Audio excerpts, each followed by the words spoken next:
Deal ڈول ظاہر ہو جاتی اگرچہ اس کے اوپر پردہ پڑا ہوتا ہے. اور یہ سخت فکر مند تھی اور بات بھی کرتی تھی. حضرت اسماء بنت امیس رضی اللہ تعالی عنہا سیدہ پاک کے پاس بیٹھی تھی، اور یہ وہ خاتون ہیں جنہوں نے حبشہ کی جانب ہجرت کی تھی. جب مسلمانوں پر حالات تنگ ہو گئے تو 2 مرتبہ حبشہ کی جانب ہجرت ہوئی ہے، اور تیسری ہجرت جو ہے وہ مدینہ المنورہ کی جانب ہوئی.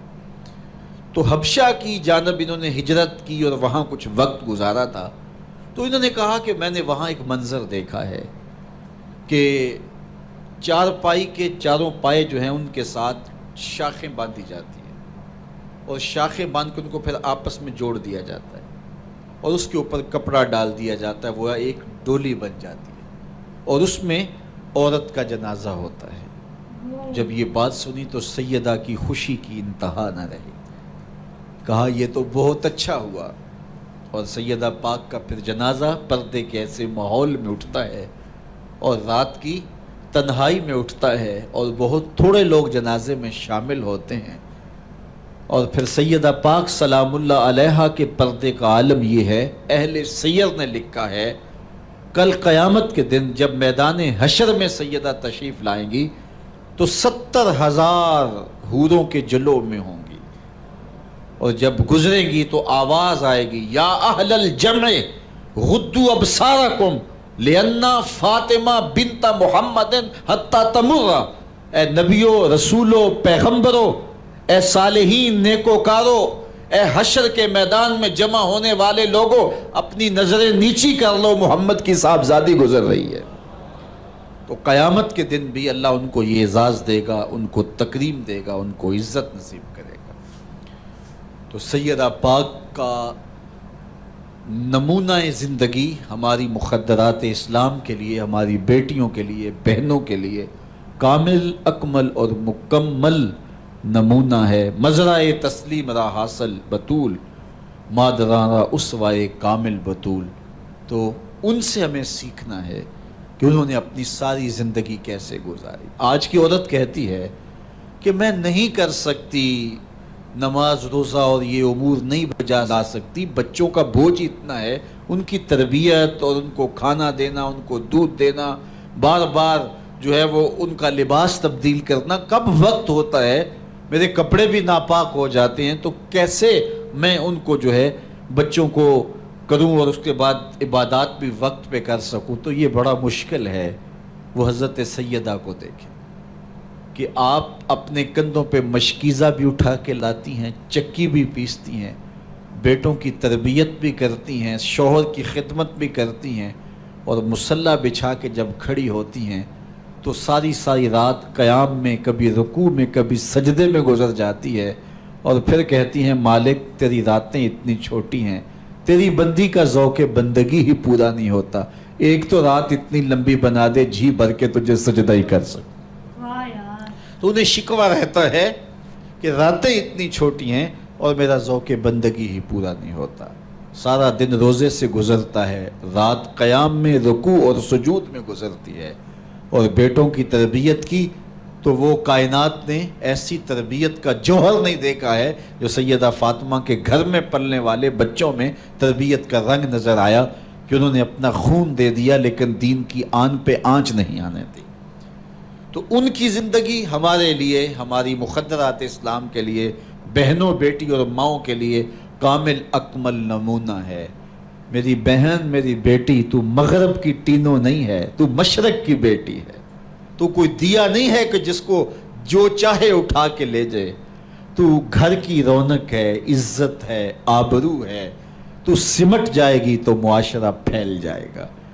اور تو اگر گھر میں سمٹ کے بچوں کو سنبھال لے گی تو امت بحر و بر پہ قابض ہوگی. لیکن اگر تو گھر کو نہ سنبھالا تو پھر امت کبھی بھی بامراد اور کبھی بھی سرخرو نہیں ہو سکتی.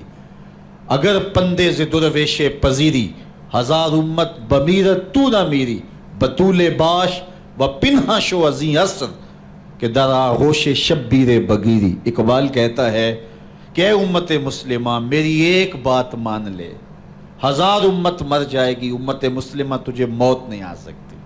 اور وہ کیا ہے؟ اللہ اکبر. بطول باش، قوم کی بہن سے، بیٹی سے، ماں سے مخاطب ہو کے اقبال بولتے ہیں بطول باش، بطول بن جا، وہ پنہا شو ازیں اثر، اور زمانے کی آنکھ سے پوشیدہ ہو جا. پھر در آغوش تو شبیر بگیری، پھر تیری آغوش میں بھی حسین ابن علی کے جانشین پرورش پائیں گے. تو اپنے آپ کو سمیٹ کے اس کردار کے سانچے میں ڈال لیا جائے. عورت کا دائرہ کار گھر ہے، چار دیواری ہے، اور اس چار دیواری کے ماحول کو آسودہ رکھے. وہ باہر نکل کر کے جو ہے وہ گھر کی ذمہ داریوں سے دستبردار نہ ہو. یہ ذمہ داریاں مرد کی ہیں کہ وہ باہر نکلے اور ضروریات کو فراہم کرے. عورت کی ذمہ داری چار دیواری کی ہے، اس چار دیواری کو رونق بخشے اور تربیت پر نئی نسل کو بہتر بنانے کے لیے اپنی ساری صلاحیتیں صرف کر دے. ساری زندگی میں ایک اس کا بچہ بھی اگر قوم کو مل گیا تو قوم کی تقدیر بدل دے گا. مائی راستی ہیں یا ام الخیر ہیں، انہوں نے ایک بچے کی تربیت کی. آج مائیں کیوں نہیں کر سکتی؟ بابا فرید کی ماں بیٹے کے مزاج کو سمجھتی ہیں کہ یہ شکر کو بہت پسند کرتا ہے، تو شکر کی پڑیا مصلے کے نیچے رکھ دیتی ہے، اور بیٹا مصلہ اٹھاتا ہے تو نیچے شکر کی پڑیا ملتی ہے. روز ڈیوٹی دیتی ہیں، اور بیٹا شوق سے نماز پڑھتا ہے، بعض میں شکر کی پڑیا بھی ملے گی. ایک دن کہیں گئی تھی تو نماز کا وقت ہوا، ماں وہاں بے چین ہے اور وہیں مصلہ بچھا کے کہتی ہے مالک میری لاج رکھنا. آج بیٹا مصلہ اٹھائے اور اس کو شکر کی پڑیا نہیں ملے گی تو راز کھل جائے گا، تو بیٹا کہیں بدظن نہ ہو جائے. اس کا گمان یہ ہے کہ مالک اپنی کرم نوازیوں سے یہ پوری مجھے ڈائریکٹ دیتا ہے، درمیان میں کوئی نہیں ہے. اللہ اکبر. خیر ماں واپس پلٹی اور سب سے پہلے تجسس بھری نگاہ سے بیٹے کو دیکھ رہی تھی کہ بیٹا کوئی شکایت تو نہیں کرتا، لیکن فرید بیٹے کے لب پہ کوئی شکایت نہیں تھی. خیر ماں نے پوچھ لیا بیٹا نماز پڑھی تھی؟ کہا اماں نماز پڑھی تھی، لیکن آج جو شکر ملی ہے اس کا چس ہی کوئی اور تھا، اس کا ذائقہ ہی کوئی اور تھا. تو آنکھوں سے چھم چھم آنسو برسنے لگے. مالک تو نے میری لاج رکھ لی. تو پھر بتایا کہ بیٹے میں تو یوں ہی پڑیا رکھتی تھی، آج مالک نے جو ہے وہ میری لاج رکھی ہے اور تیرے مصلے کے نیچے پڑیا رکھ دی. پھر فرید بنا نا. تو پیچھے ماں کھڑی نظر آتی ہے، حضرت غوث اعظم رضی اللہ تعالی عنہ. اگر غوث اعظم ہے تو ان کے جبے میں 40 دینار ماں سی رہی تھی نا، اور ساتھ نصیحت کر رہی تھی کہ بیٹا جو بھی ہو جھوٹ نہیں بولنا ہے. پھر ڈاکوؤں کو بتا رہے ہیں کہ 40 درہم تو میرے پاس بھی ہیں. تو ڈاکو کہتے ہیں عجیب کہانی ہے، بلاکو ڈاکوؤں کو بھی پیسے بتایا کرتا ہے. کہا میری ماں نے کہا تھا جھوٹ نہیں بولنا، جو بھی ہو جائے لیکن جھوٹ نہیں بولوں گا. اب ڈاکو شرمندہ ہو کے بولتے ہیں یہ ماں سے جھوٹ نہیں بولتا، ہم رب کا حکم نہیں مانتے. اور یہ پہلے لوگ تھے جو حضرت غوث اعظم کے ہاتھ پہ جو ہے وہ توبہ کرنے والے تھے. اللہ اکبر. قطب الدین بختیار کاکی جب درس گاہ میں جاتے ہیں، استاد پڑھاتا ہے الف لام میم ذالک الکتاب، پورا پارہ سنا دیتے ہیں. دوسرے پارے کا آغاز ہوتا ہے سیقول السفہاء من الناس، بچہ سارا پارہ سنا دیتا ہے. تیسرا پارہ، چوتھا پارہ، 14 پارے سنا دیے. کہا یہاں سے شروع کرو، سبحان الذی اسریٰ بعبدہ. تو کہا بیٹا جس درس گاہ میں 14 پارے پڑھے تھے وہیں بقیہ قرآن بھی حفظ کر لیا ہوتا. کہا استاد جی میں کسی درس گاہ میں نہیں گیا، میری ماں 14 پاروں کی حافظہ تھی، اور صبح جب اٹھتی تھی تو قرآن بھی پڑھنے لگتی اور کام کاج بھی کرتی. تو بچپن سے ہی سن کے ماں کی آغوش سے یہ 14 پارے یاد ہو گئے. تو مائیں اگر ایسی ہوں تو بیٹے ایسے ہوتے ہیں. اس لیے ماں کے کردار کو روشن کرنا ہوگا، ماں کے کردار کو بہتر کرنا ہوگا، اور ماؤں کے لیے کامل اکمل نمونہ سیدہ پاک سلام اللہ علیہا کا نمونہ زندگی ہے. اور ان کی زندگی کے ایک پہلو سے روشنی لے کر کے، اجالا لے کر کے مخدرات اسلام کی زندگیوں میں چراغاں کیا جا سکتا ہے، اور ان کی زندگی سے ایک اچھی نسل تیار ہو سکتی ہے. کسی نے کہا تھا مجھے اچھی مائیں دے دو میں تمہیں اچھی نسل دوں گا. تو سیدہ پاک کا اسوہ ہمارے لیے یقیناً کامل اور اکمل نمونہ ہے.